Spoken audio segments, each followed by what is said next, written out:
Olá pessoal, sejam bem-vindos. Esse é mais um episódio do Screencast. Eu sou o Lucas Reis, presidente da BMP. A BMP realiza o Screen Festival e a gente está aqui na quinta edição, edição de 2022.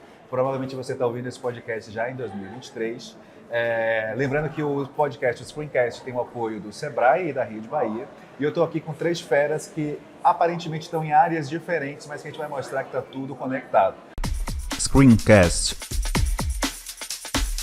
Um oferecimento do Sebrae. Há 50 anos criando o futuro todos os dias. E Rede Bahia. Estou aqui com o Sérgio Wall, com o Jansen Lobo e com a Leana Matei. Eu vou começar pedindo que eles se apresentem. E eu vou começar assim, nem seguindo o Ladies First, nem seguindo quem está na ponta. Eu vou pedir para o Jansen começar essa apresentação. Eu quero agradecer, Lucas, por esse momento, a BMP, Salvador, por esse acolhimento perfeito. Meu nome é Jansen, sou um executivo na área de investimentos, de fundos de investimentos, especializado em M&A e especializado no setor financeiro. Eu tenho um grande orgulho de estar aqui compartilhando com vocês esse grande momento de ideias, de conhecimento. Para mim está sendo muito prazeroso. Vou passar a bola agora para Sérgio, então não, para Vai, Sérgio, vai lá, Sérgio. Eu sou de casa. Vamos exercer a hospitalidade baiana. Pode ficar à vontade. Pois é, eu já me sinto baiano, né? Porque é a segunda vez que eu venho para cá e fico muito mais tempo.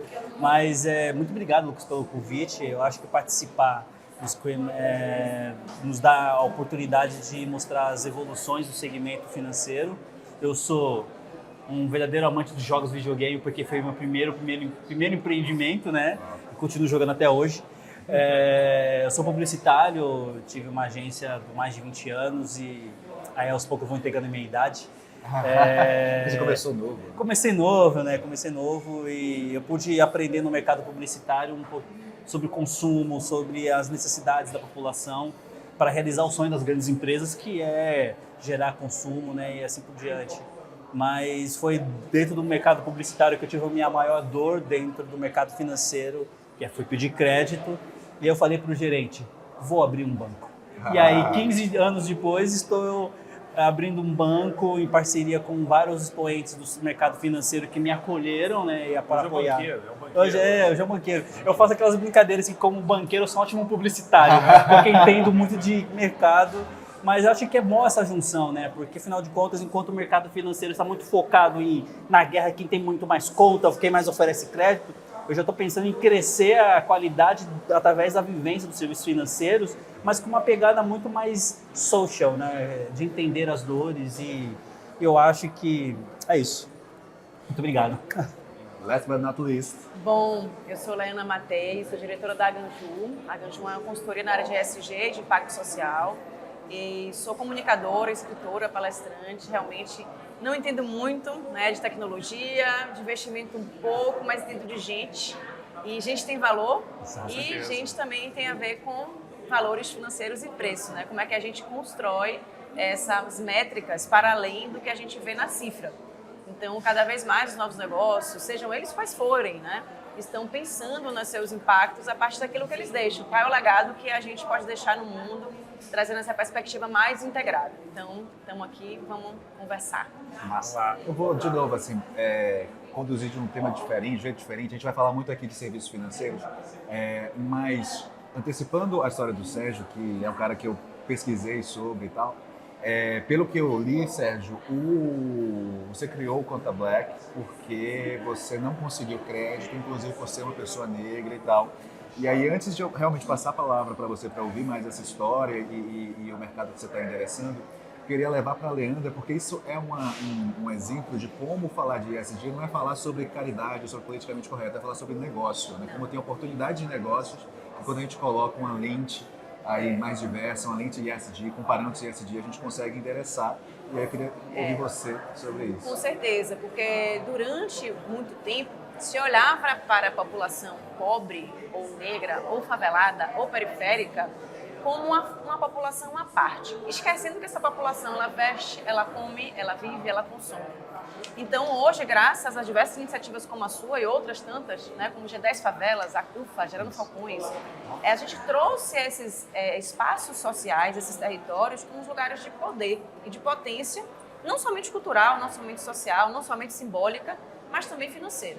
Eu vi uma história recentemente que com a chegada do Traz Favela, por exemplo, com a introdução do CEP, que muitas ruas não têm, a Amazon, o Mercado Livre, passaram a lucrar bilhões, né, dentro aí dessa esfera, né, num período de espaço-tempo, mas também com projeção de arrecadação cada vez maior. E tem uma questão aí que é financeira, mas também simbólica. Porque quando a gente pensa nas estruturas de poder, a gente pensa a parte do olhar que está dominante. E esse olhar, ele é um olhar colonizado e colonizante. Então, como que a gente pensa nessa lógica da desconstrução? Como é que a gente inverte a lógica? Né? Como que a gente, por exemplo, pensa em soluções em que eu posso gerar poder através desse novo fluxo em que as populações que antes eram excluídas passem também a ser protagonistas de solução. E é um movimento que é muito importante a gente falar disso aqui no Spring. Agradeço mais uma vez a oportunidade, porque não deixa de ser realmente um expoente para a gente falar das experiências que a gente tem aqui em Salvador e na Bahia, que podem influenciar o mercado. Como que aqui a gente também pode trazer o Nordeste para falar e ser protagonista dessas soluções. E não somente sermos apenas os beneficiários. Então, as histórias de vocês, as histórias cruzadas que a gente tem em cada painel, em cada narrativa, eu acho que é muito pensar assim, bom, o dinheiro existe e no mundo perfeito ele não deveria ser utilizado para criar problemas. Ele deveria ser utilizado para resolver problemas. Meu pai tem uma máxima aqui em São Helena. Enquanto o problema for só dinheiro, a gente tenta dar um jeito se o dinheiro for bem utilizado. Existem alguns problemas no mundo que a gente nem com dinheiro. Mas se todo o dinheiro do mundo tivesse um direcionamento em que a gente entendesse que ele existe um rastro, que ele tem um passivo, o BID já entendeu isso há muito tempo, através dos princípios do Equador, o Banco Mundial e outras grandes instituições financeiras. A gente daqui ainda está aprendendo, eu espero que a gente aprenda um pouquinho mais rápido. Aí, Sejão, você escolheu lançar um negócio assim, pensou, onde é que eu vou ter concorrente de peso? Né? Eu vou para a indústria financeira, que tem lá o Itaú, o Bradesco, que já tem dezenas de anos, vou concorrer com o Nubank, que tem aí bilhões de dólares de valuation, 60 milhões de clientes. Como é atuar num setor que tem essas baleias aí gigantescas e como é que a Conta Black está se diferenciando? Né? Qual é a visão e a estratégia da Conta Black? Bom, eu acho que quando eu, de uma forma muito simples e sem ter noção, eu falei que abri um banco, eu joguei para o universo. Sim. E 15 anos o mercado foi me conectando com empresas do mercado financeiro dentro do mercado publicitário. E aí eu tive a oportunidade de falar com um executivo de um banco e falar um pouquinho sobre os números que eu pesquisei, sobre a desbancarização, sobretudo sobre o recorte de raça. Esse cara que não é negro, ele falou assim, cara, quero te ajudar, porque eu acho que existe um público muito potencial. E quando eu falei em lançar um banco de fato, eu nem me preocupei muito com esses grandes, porque eu sabia que existe um gap muito grande quando se trata de relacionamento entre bancos e pessoas, né? Eu já sabia que 99% da população não confia nos bancos, já sabia que mais 55 milhões da nossa população já era desbancarizada e que desses 55 milhões, a grande maioria é preta e periférica, mas também sabia que esse mesmo público preto e periférico movimentava bilhões fora do sistema bancário. Eu falei assim, opa, vejo uma oportunidade. Então eu não me preocupei muito com eles. E quando a gente resolveu lançar a Conta Black, foi um trabalho de imersão que começou em 2008. E fui lançar a Conta Black em outubro de 2018. Num evento de empreendedorismo que dali eu saí com MVP de 200 contas. E eu pensava que saí com 50 contas, 10 contas. E que em 24 horas essas 200 contas viraram 1000 contas. Então eu comecei a perceber que um serviço tão simples financeiro, que não tinha nem app, nós somos até duramente criticados. Vocês não têm apps, vocês vão morrer.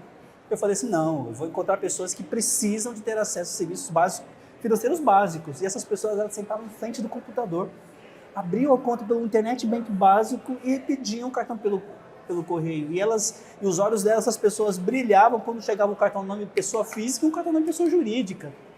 Aí eu pensei, tá aí o nosso mar azul.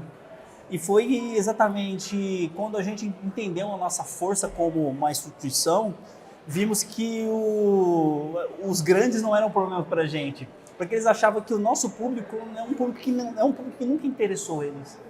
Eu faço até um parênteses, quando eu estava num painel, ou era a única fintech no meio de 4 bancões, para discutir sobre inclusão financeira. E aí, em off, cheguei para um diretor de uma dessas instituições e falei assim, vocês agora têm uma chance, já são grandes, de ser a maior fintech no Brasil e para atender essa grande camada. E ele me disse, não vale a pena, é muito caro.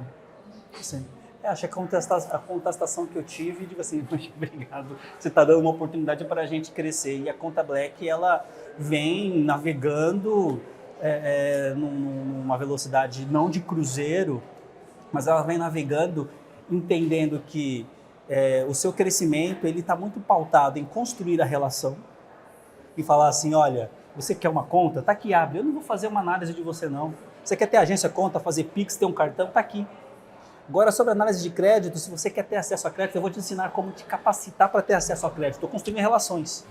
E aí a gente começou a perceber que ser o primeiro banco protagonizado por uma pessoa preta tem um papel ainda muito mais forte quando eu falo com os meus iguais. Poxa, que legal, eu tenho algo que me representa, eu quero ter uma conta. Eu sei que os outros existem, mas eu quero fazer parte dessa construção que é uma revolução. E isso tem tudo a ver com ESG, tem tudo a ver com educação financeira, tem tudo a ver com essa questão de tirar esse empreendedor preto, periférico, da informalidade, a gente está assumindo uma responsabilidade que não é nossa.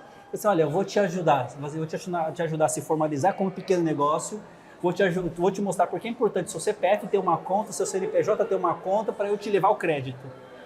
As pessoas estão reticentes justamente a isso, a serem ouvidas e serem ajudadas.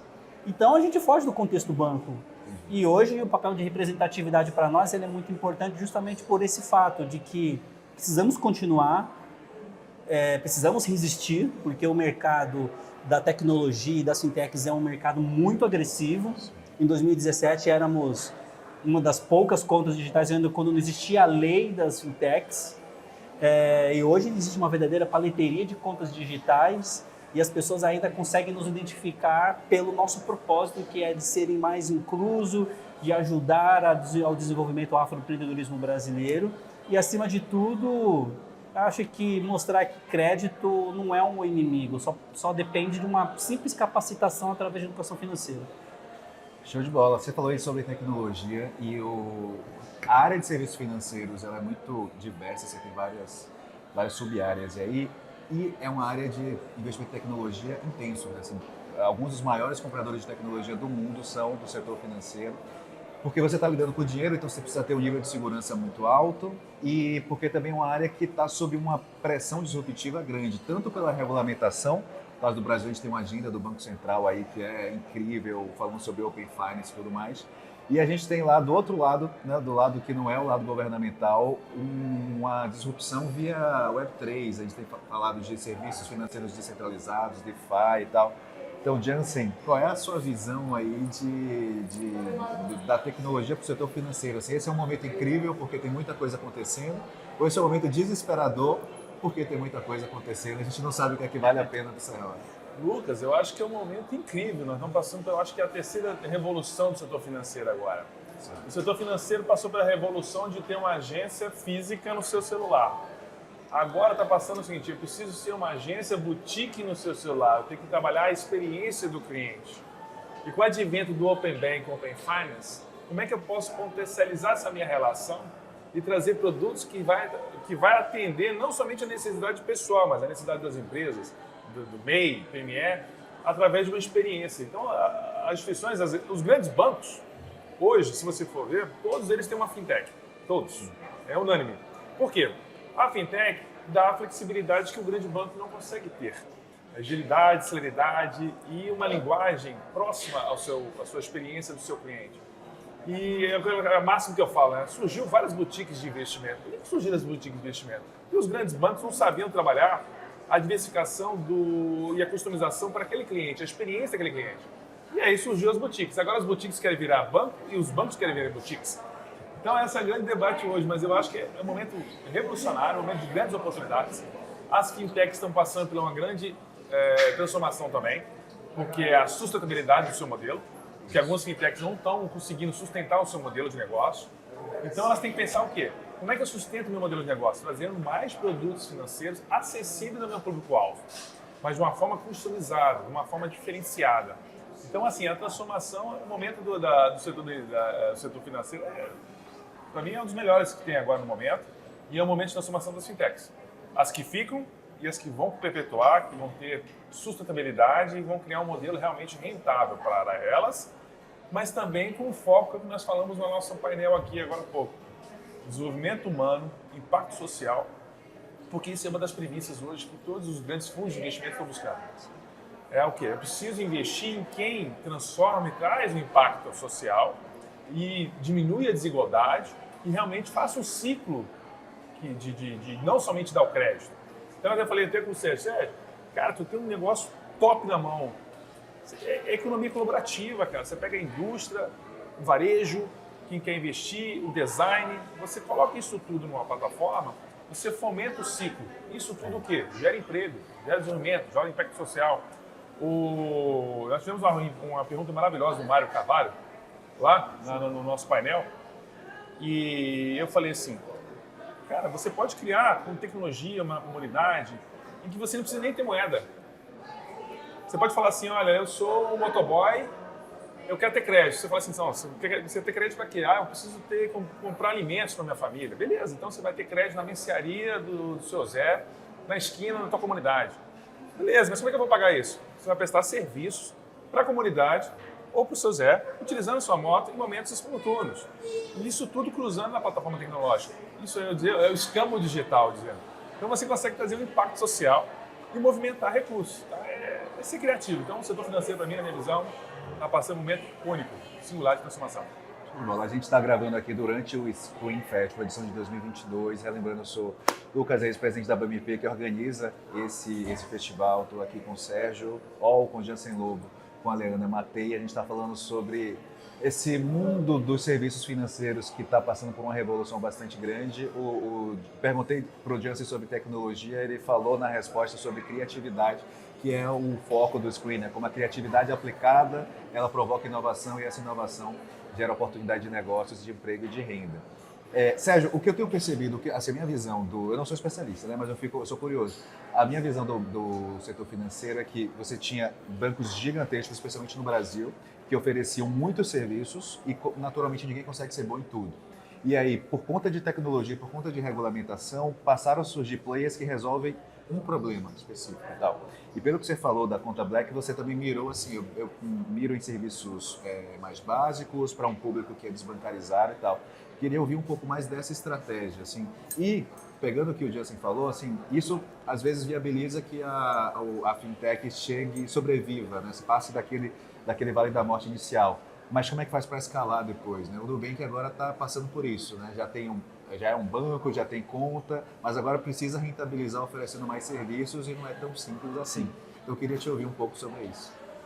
Esse foi um aprendizado que eu tive ao longo da jornada, né? Uma coisa é você falar assim, eu vou abrir um banco. Uma coisa é você abrir um banco, você virar um Aoedo, você revolução, a bandeira, temos o primeiro banco preto. Depois das 4 linhas, você pensa assim, poxa, como que eu faço para manter esse negócio? Sim. Entender as evoluções do mercado. Uma das coisas que eu entendi é que em 2017 tínhamos 55 milhões de pessoas desbancarizadas e que com o advento das fintechs esse número caiu para 34 milhões. E que a grande maioria é pessoas pretas. Então falando de ainda um dinheiro de mais de 400 bilhões que passa por de fora e ao mesmo tempo um pouquinho por dentro do sistema quando as pessoas estão subbancarizadas. Então eu comecei a entender que se eu qualificar o acesso aos serviços de uma forma muito simples e eu facilitar isso de uma forma menos burocrática, eu consigo incluir mais pessoas. Mas eu entendi que entre 2018 e metade de 2019, a experiência de conta corrente ficou fácil e acessível para todos. Poxa, mas todo mundo hoje pode ter conta, é só baixar um app. Mas qual é o gap que grande parte das instituições, ao gourmetizarem a oferta desse serviço, estão deixando passar despercebida? Relação. Não ouvem o seu cliente. E aí eu pensei, poxa, para que também eu seja um negócio rentável, eu tenho que criar carga de produtos e serviços, que é trazer produtos e serviços que praticamente os mesmos oferecem, mas de uma forma muito mais pensada, alinhada às expectativas de um público mais CDE. O que nós começamos a fazer? Criamos um hub dentro da Conta Black e começamos a provocar todo mundo. Chamamos uma empresa de seguro, chamamos uma empresa de várias empresas de crédito, você olha, o que vocês oferecem é a mesma coisa que os bancos oferecem. Eu tenho um público que é CDI, é empreendedor, quero provocá-los a criar uma forma de ofertar crédito e serviços financeiros pensado para a CDE. E todos sentaram com a gente nessa mesma mesa. Sentaram para discutir essa narrativa. E a gente começou a construir, por exemplo, um modelo de consórcio pensado para a CDE que quer reformar a casa, que é o sonho de muitas das pessoas, principalmente nas áreas periféricas que gastam muito dinheiro com materiais de construção e afins. Jovens periféricos que sonham em fazer intercâmbio. Assim, poxa, eu quero criar um modelo de intercâmbio simples e barato para esses jovens que querem estudar fora do país e conhecer uma nova cultura. Eu quero um modelo de microcrédito, de microseguro alinhado para aquele cara que é entregador e que ele esteja assegurado desde que começa a trabalhar e no final do dia. E que eu possa ajudar a também a ofertar um modelo de crédito para que ele possa ter uma segunda moto. Então a gente começou a entrar em discussões que nenhum banco jamais pensou, e isso começou a chamar a atenção do nosso público. E isso começou também a trazer valor para a Conta Black. Mas passado todo esse tempo, 2 anos de pandemia, a gente ficou com medo. O que vai acontecer da Conta Black? Muitas pessoas morrendo, muitas pessoas passando fome. A gente também teve que redesenhar, ressignificar o nosso posicionamento para ser um veículo catalisador de doações para rebancarizar essas pessoas e dar ajuda de custo de R$300 por mês e R$1.200 para quem tem um pequeno negócio. Então a gente teve que repensar e algo que os bancos não estavam fazendo. Aí nós fizemos uma coalizão com várias organizações sociais, como Feira Preta, Afrobusiness, Vale do Dendê, entre outros, para que o mercado visse, poxa, essa Conta Black ela tem valor. E aí, na nossa opinião, a gente começou a dar valor, criar valor, e o mercado começou a entender o nosso papel como Conta Black, mas aí a gente entendia que isso era pouco, mediante os grandes tubarões que existem. Agora nós estamos numa segunda fase. A gente agora virou banco, temos um sócio banco, somos signatários da ONU, que agora a gente está assumindo ali, fomos a primeira fintech a sair, o primeiro anúncio, a primeira fintech que se posicionou ESG no Brasil, depois as outras vieram atrás se posicionando, e aí o mercado começou também a dar mais valor, e os investidores começaram a entender, poxa, meu dinheiro tem que estar nesse negócio, que não é só um serviço financeiro. Então a gente começou também a ter que se mexer e aprender a lidar com o mundo banco, fazer papel de banco, pensar como banco, mas não agir como banco. Então, e acho que para fechar com chave de ouro, a gente está lançando agora em novembro a nossa primeira vertical de investimentos. Então você já lançou. Estamos em 2023, você lançou em novembro de 2022. Exatamente. A gente já está no futuro, né? Estamos no futuro, né? Coisa linda. A gente lançou a primeira vertical de investimentos chamada BlackX. E a BlackX ela vai trazer toda a experiência de investimentos do mundo dos investimentos com educação financeira. A gente quer ensinar as pessoas que existem investimentos melhores que poupança, né? E principalmente quando a gente fala, pegando um pouquinho do gancho que o Jansen falou, quando se fala de geração de emprego e renda, nós já estamos trabalhando na formação dos primeiros 50 agentes autônomos pretos e periféricos para o mercado financeiro. Então, a gente já está num outro patamar, gerando um outro modelo de CAC que é investimentos, que é o que traz mais retorno financeiro e que, ao olhar dos próximos investidores, uma fintech que começou oferecendo acesso, que hoje já é banco, que já tem uma vertical de investimento, está focado na formação de pessoas do mercado financeiro e também de montar uma área de inovação para formar pessoas jovens da área de desenvolvimento de tecnologias, porque o mercado tem um boom sobre desenvolvimento. Acho que não tem valor melhor agregado quando o investidor nos vê, e isso já faz cutucar os concorrentes. Isso é notável. Então, a gente teve que aprender, a gente está aprendendo muito e está sendo uma experiência inigualável, para mim, principalmente. Você já levantou a bola aí para a Leana, né, quando você falou de ESG, e eu já ia levar para ela, porque muitos fundos de investimento hoje, para aportar, e o setor financeiro, fintech, startup, geralmente precisa de dinheiro no início, né, do processo. Alguns fundos de investimentos têm padrões ESG. E aí eu li recentemente um artigo de Leana que ela me trouxe uma expressão que era greenwashing ou alguma coisa parecida. ESG washing, impact washing. Como era? Impact washing. Impact washing. Que vem do greenwashing.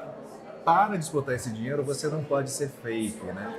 E aí você me falou numa outra conversa, não, você tem que seguir as ODS da ONU, você falou da ONU, Sérgio e tal. Então eu queria que você trouxesse primeiro essa real, assim, olha, gente, você tem que entregar resultado, é sua obrigação, mas isso não é suficiente, você precisa ter outros indicadores e isso é sério. Então apresenta aí com toda a seriedade e profundidade que você tem. A história do Sérgio é bem interessante, porque assim, quando a gente vai analisar impacto, a gente pensa muitas vezes assim, o que é que essa ferramenta ela provoca de efeito? Porque um projeto, né, uma startup, empresa como a Conta Black, num primeiro olhar, a gente está falando de bancarização de população que anteriormente era excluída. É isso que você vende. Mas esse não é seu impacto social. O seu impacto social é o que, através do uso do seu serviço, você vai fazer transformar na vida dessas pessoas. E aí a gente pode dar um passinho atrás para perceber, por exemplo, que tem uma questão de identidade, de reconhecimento, de representatividade, inclusive na comunicação, que foi o tema do painel que a gente falou mais cedo, dos bancos tradicionais. Qual foi a última vez desses bancos tradicionais? Não falo desse ano, porque está tudo agora quase que mandatório. Que a gente viu uma campanha protagonizada por pessoas negras nos bancos tradicionais. Porque, na verdade, a gente sabe que é como se a gente olhasse para o banco e a gente pensasse, isso é lugar, para o banco isso é lugar de branco. Né? E assim, a gente tem um histórico, obviamente, da concentração de riqueza da população branca, porque é uma população privilegiada. Mas o efeito que novas soluções financeiras trazem tem a ver justamente com os acessos que essas ferramentas provocam e quais são as transformações de vida que elas passam a ter. Então, é essa análise de impacto que a gente precisa reconhecer. O que é que mudou na vida das pessoas após a chegada da Conta Black? Olha, antes eu não tinha. Beleza, agora eu tenho, mas o que é que muda na minha vida? Quais são as coisas que isso fez transformar? Né? E aí a gente fala de impacto. Como o Lucas falou, impact washing é uma expressão em inglês, que ela é uma derivativa do greenwashing, que é quando a gente pega projetos e ações e a gente fala que a gente está gerando impacto, mas na verdade a gente não está. Porque a gente só consegue mensurar impacto através da realidade comparativa de um marco zero e através da medição, né, números mesmo, pesquisa após a intervenção daquilo que a gente fez. E aí é muito interessante porque durante todo esse processo, aí eu entendo que isso se aplica ao mercado financeiro, às startups, em tudo que a gente faz, um processo chamado escuta. A escuta que precisa acontecer em qualquer projeto social para que a gente valide a relevância. Isso é importante para você? Por que isso é importante para você?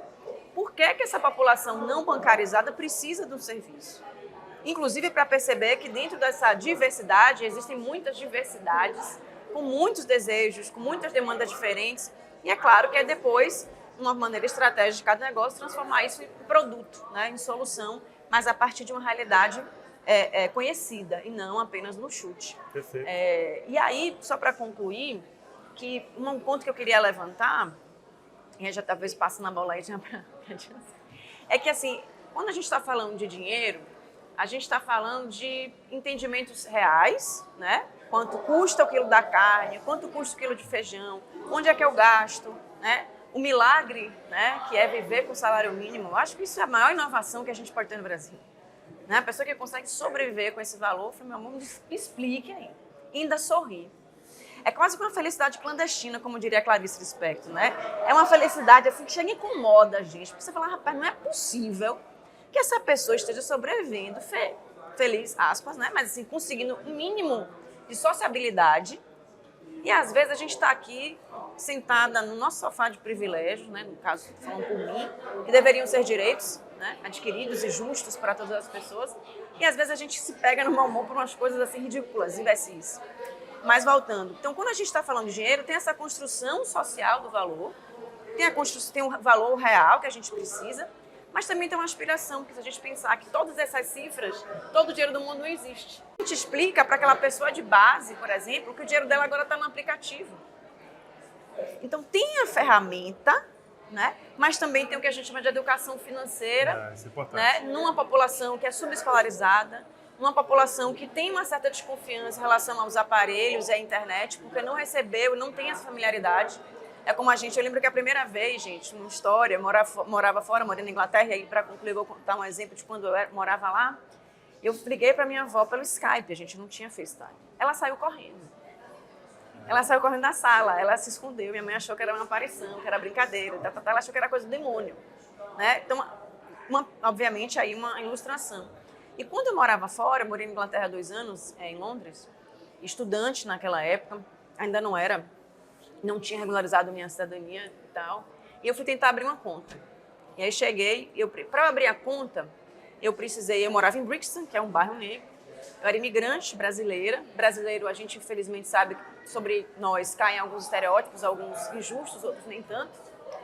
E eu tive que ir na polícia primeiro. Eu tinha que apresentar uma série de documentos.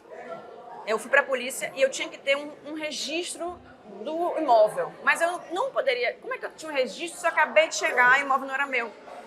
Naquele dia eu pensei, nossa, imagina no Brasil. Como que é difícil, né? Mesmo eu tendo ali recursos, você tinha que comprovar um dinheiro para colocar. Eu tinha foto no banco, gente. Assim, coisas assim. Eu falei, nossa, no Brasil acho que é bem mais difícil. Então, acho que a gente pensar nessa perspectiva integral, né? Assim, a gente trazendo aí essa solução, assim, não adianta a ferramenta se as pessoas não sabem usar. Né? A gente sabe que a democratização digital ainda é um desafio também, né? E não podemos deixar de mencionar o grande parceiro do Screen Festival 2022, o Sebrae, que há 50 anos está ao lado de quem fez história ontem, constrói o hoje e cria o futuro todos os dias. Eu queria falar sobre isso um dos episódios que a gente gravou aqui foi sobre Web3, e um dos desafios da Web3 é porque, aspas, a tecnologia ela ainda não é transparente. Isso quer dizer que o usuário ele percebe muito tudo o back-end, tudo que está por trás. E a popularização das fintechs, pegando o que a Helena falou e que vocês também já falaram, ela se tornou possível porque a tecnologia ela é transparente. Parece que a pessoa não vê, né? Assim, é simples, acontece e tal. E para ser simples, dá muito trabalho, né, Jansen? Então eu queria que você falasse um pouco desses desafios para você poder colocar na mão de milhões de pessoas aplicativos, o mesmo aplicativo, tudo funcionar bem. E a gente só sabe que tem tecnologia por trás quando dá problema, né? Em 2022 tiveram 2 momentos que 2 grandes bancos, Itaú e Santander, tiveram problemas e as transações não aconteciam e tal. Então, enquanto está acontecendo bem, parece que não existe, mas quando dá errado, a gente percebe o quão importante é e o quão difícil é de resolver. Então é um desafio bacana, assim, você criar uma estrutura que é super robusta e complexa e ela não aparecer para o usuário final. Assim, queria que você falasse um pouco desse papel. Lucas, é a questão assim, que eu defendo muito, é a descentralização. Tudo vai virar serviço. Sim. Tudo. O Conta Black é um conjunto de serviços. Aquele aplicativo de transporte é um serviço. Aquele aplicativo de alimentação é um serviço. Então, o que está se surgindo hoje são grandes ecossistemas em que você, análogo ao metaverso, às vezes você fala de metaverso, o pessoal acha que é um avatar. Eu tenho um avatar bonitinho. Não, o conceito do metaverso, pessoal, é ecossistema de compartilhamento e acessibilidade de serviço. Esse é o conceito puro raiz do metaverso, que é o correto. Então, hoje, você vai surgir o seguinte, vai surgir e já está surgindo ecossistemas que você vai poder ter uma conta digital, se você quiser. Você vai poder pedir seu transporte, sua alimentação, ter um seguro, um consórcio, um plano, uma carteira de investimento. É o consumo de serviço. Isso acontece como? A descentralização. Eu vou consumir o serviço da Conta Black. Eu vou consumir o serviço de um aplicativo de transporte. Eu vou consumir o serviço de um aplicativo de alimentação. Então, é um consumo de serviço. Então, essa descentralização permite a estabilidade, porque você descentraliza a responsabilidade de um investimento alto em infraestrutura para ter essa alta performance que é exigida de transparência ao cliente final. Então, o cliente final, quando ele vai entrar no ecossistema, fala assim, puxa, agora eu consigo ter tudo no único ambiente. Você vai ter tudo no único ambiente. E todo mundo vai ser... Esse é o conceito do Open Bank e do Open Finance. Porque assim, eu vou conseguir olhar de forma holística toda a minha capacidade financeira, em todas as instituições financeiras. Mas eu vou poder consumir serviços de todas elas, não necessariamente só do meu banco. Eu posso consumir do banco A. Ah, mas o meu banco não está sendo remunerado? Tá. Se você consumir o serviço do banco B dentro do banco A, esse banco A está recebendo comissão por esse serviço, você não está deixando de ganhar. Então, isso que é a riqueza que é da capacidade. Então, essa descentralização de consumo de serviço, a visão de serviço, é o que vai trazer a transparência e vai melhorar ainda mais a experiência do cliente, que o cliente vai conseguir ter a acessibilidade da comunidade preta brasileira na oferta de serviço conta Black, mas eu posso buscar também outros serviços que dão também acessibilidade à comunidade também. Então eu consigo começar a cruzar essas informações. Aí é uma forma transparente de responder e dar a eficiência que é a experiência para o cliente. É esse que é o caminho que vai correr. Os grandes bancos estão querendo criar esses ecossistemas, porque os grandes bancos, eles ganham dinheiro no modo tradicional conservador antigo, né? Que é, ganham muito. E eu diria, eu vou falar uma coisa aqui, que eu tenho relação com todos os grandes bancos, é abusivo ao cliente. As fintechs ganham espaço por quê? E elas mostraram para o cliente que não precisa ser abusivo para te dar um serviço. Isso que é interessante. Então, eu acho que a tecnologia vai surgir agora, é isso. Grandes ecossistemas, todo mundo ofertando serviço, é o que o Sérgio falou. Ele falou muito bem. Cara, eu não preciso ter um aplicativo, eu tenho um serviço. Eu vou ofertar o serviço que pode ser consumido de várias formas. O serviço dele pode estar muito dentro de uma Magalu, dentro de um ponto frio, o serviço dele. Para poder dar linha de crédito para a comunidade, dentro daquele serviço ali. Entendeu? Então você começa a cruzar esses serviços. Isso é descentralização e consumo de serviço, que é o caminho do futuro da tecnologia e da transparência ao cliente final. Entendeu? E da Web 3.0, com o advento do 5G, que vai dar permitido aí em relação a isso, que vai dar essa possibilidade e essa velocidade. Entendeu? E tem uma coisa assim, desculpe, e que tem a ver com o poder de escolha. Exatamente. A gente muito fala do consumo consciente, que nada mais é do que consumir com consciência. Então, antigamente, a gente tinha 3, 4 opções de banco, né? Hoje, olha quantas opções nós temos. Exatamente. Então, cria também essa escolha a partir do senso de identificação e do senso de pertencimento.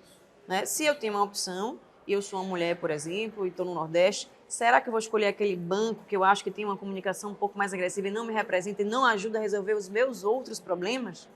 O que é que me diferencia? O que é relevante? Isso, né? Eu falei no meu painel, que é o seguinte: as empresas, os bancos, as instituições financeiras, cada vez mais têm que demonstrar algo customizado, de nicho, para atrair, porque as opções estão vastas agora. Se você não demonstrar responsabilidade social, desenvolvimento humano, impacto na questão da desigualdade, porque o brasileiro está exigindo isso agora das instituições, né? Não, eu quero ser seu correntista, mas porque você faz isso e você impacta a minha comunidade, você impacta aqui. Então, isso está surgindo agora. E isso está surgindo também como premissa para os fundos internacionais investirem em empresas no Brasil. Sim. O que você faz para impacto social, desigualdade social e desenvolvimento humano? Eu não faço nada, então, meu filho, fica aí que eu vou para outra. Porque a minha responsabilidade é desenvolver. Que é desenvolver não somente, porque isso faz parte do desenvolvimento da humanidade. Né? Se o empresário não pensar nisso, quem vai pensar? Entendeu? Exatamente. O painel que o Jansen está fazendo menção, ele é o Tecnologia nos Contextos Sociais Corporativos. O link está aqui embaixo, seja você escutando no Spotify, seja você escutando no YouTube, ficou gravado, não vale a pena assistir também. A gente está chegando ao final do nosso podcast. Eu queria que vocês dessem consideração aquele momento do nosso saudoso Jô Soares. Né? Eu queria que vocês dessem suas Só não vou últimas fazer palavras. o beijo do gordo. Fizessem as suas últimas palavras, mas também vou fazer perguntas específicas, vou levantar uma bola para cada um. Jansen, boa parte do nosso público está entrando no mercado de trabalho e a área de tecnologia, especialmente para o setor financeiro, é uma área que emprega muito e que paga bem. Alguém que queira entrar nessa área, quais seriam os primeiros passos? O que é que deveria observar? Amigo, primeiro, domine a língua inglesa. Primeiro, porque você vai deixar de ser um profissional da sua cidade, você vai ser um profissional do mundo. Eu estou dizendo isso não é porque eu defendo a língua inglesa, não, porque é uma das línguas mais faladas no mundo. Mas eu tenho um exemplo de um grande filho de um grande amigo meu, executivo, 23 anos, recém-formado, se especializou em Full Stack Java, está recebendo, trabalhando para uma empresa na Alemanha, trabalhando na casa dos pais, recebendo $10 mil por mês. Então, veja bem, um jovem de 23 anos, com essa, então assim, ele deixou de ser um profissional do mercado brasileiro, ele é um profissional do mundo. Então, foque hoje. Sérgio sabe disso.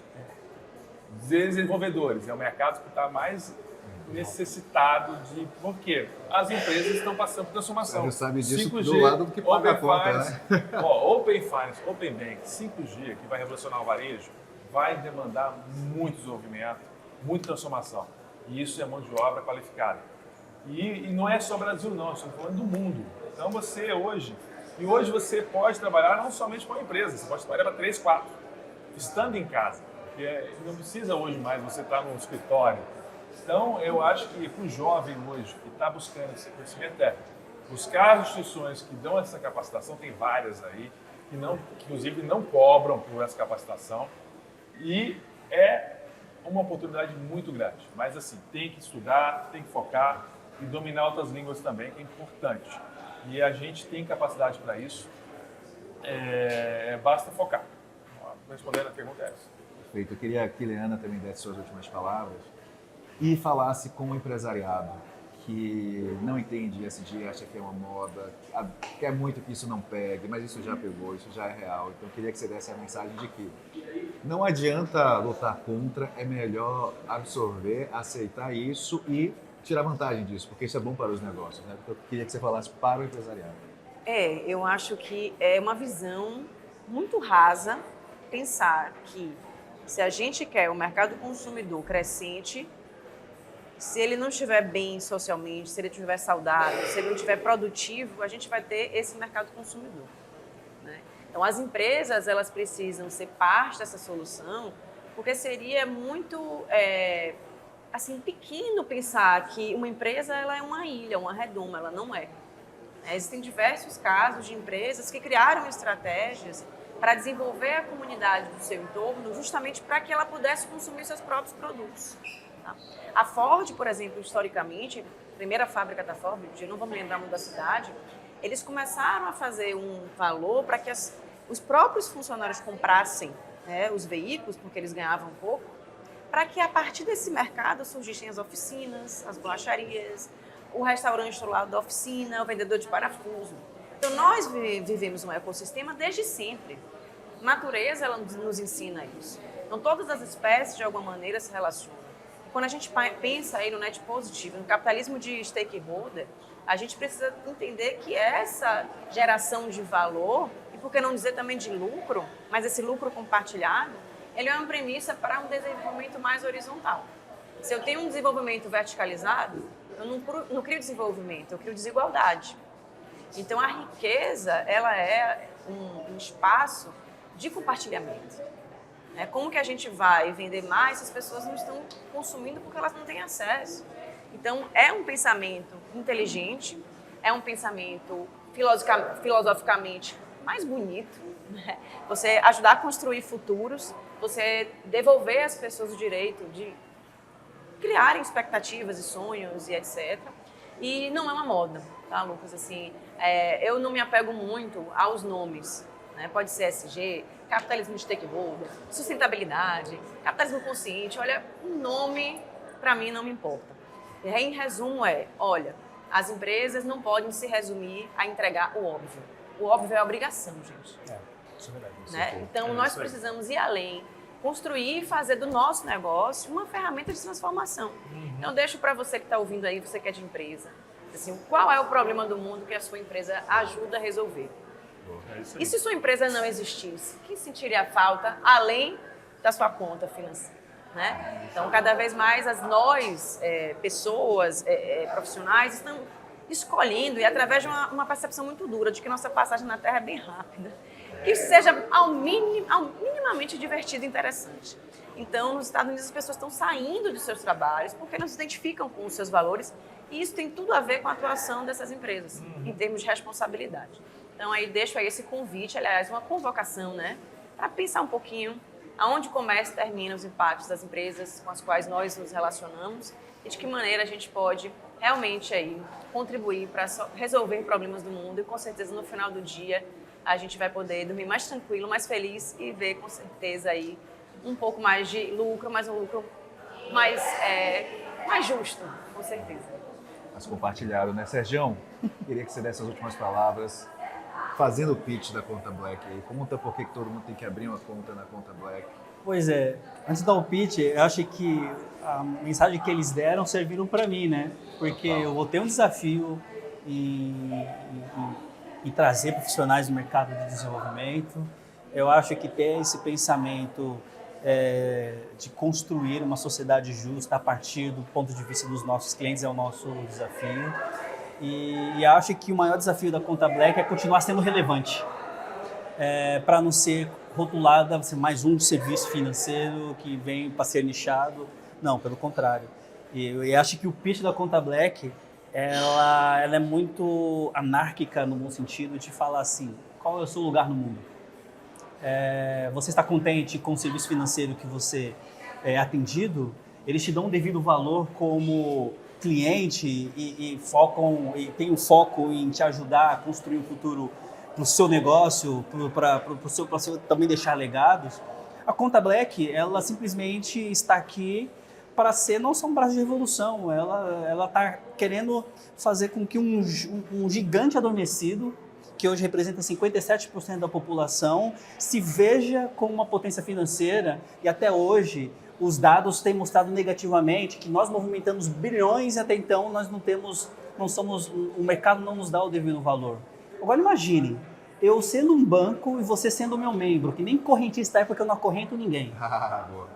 Você sendo meu membro, nós construindo, fazendo com que esse gigante adormecido mostre ao Brasil que ele é também uma potência financeira e mostre para o mercado que para ele ter acesso a esse dinheiro, existirão concessões. Sim.